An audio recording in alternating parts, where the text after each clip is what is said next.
Kalau kalian baru mau mulai investasi atau kalian masih muda, mau belajar tentang saham, kripto, stop dulu. Kalian harus tahu yang namanya dana darurat atau emergency funds. Ini tuh kalian jadikan fondasi keuangan nomor satu setelah lunasin utang ya. Jadi sebelum kalian mau investasi dan lain-lain, fokus dulu ada namanya dana darurat atau emergency funds. Fungsinya untuk sebagai bantalan, pelampung, kalau lu kena masalah kenapa-napa, bisa pakai biaya ini dulu.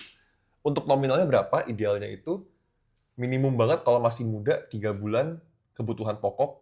Jadi misalkan sebulan kamu butuhnya untuk hidup 2,5 juta, berarti taruh 7,5 juta. Nah, kalau kamu udah makin dewasa, tambahin lagi kan 6 bulan. Kalau kamu udah menikah, berkeluarga, bagusnya 12 bulan. Jadi misalkan kebutuhan rumah tangga kamu sebulan itu 5 juta, berarti kamu taruh paling nggak standby 60 juta.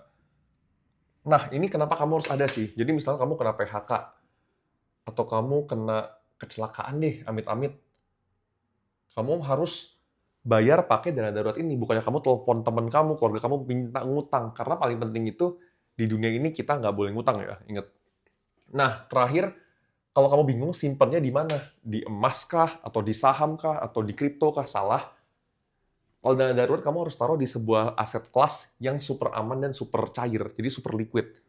Misalkan di RDPU. RDPU yang bisa pencairan instan. Contoh di aplikasi Bibit itu bisa juga. Terus kamu masukin di deposito bank digital. Di deposito bank digital itu kan kita enaknya bisa dicairkan sewaktu-waktu ya tanpa kena penalti. Kalau di deposito bank konvensional biasanya kena penalti. Kalau misalkan misalkan 3 bulan temponya. Kalau kamu cairkan, kamu kena penalti bisa 1 juta atau sebagainya.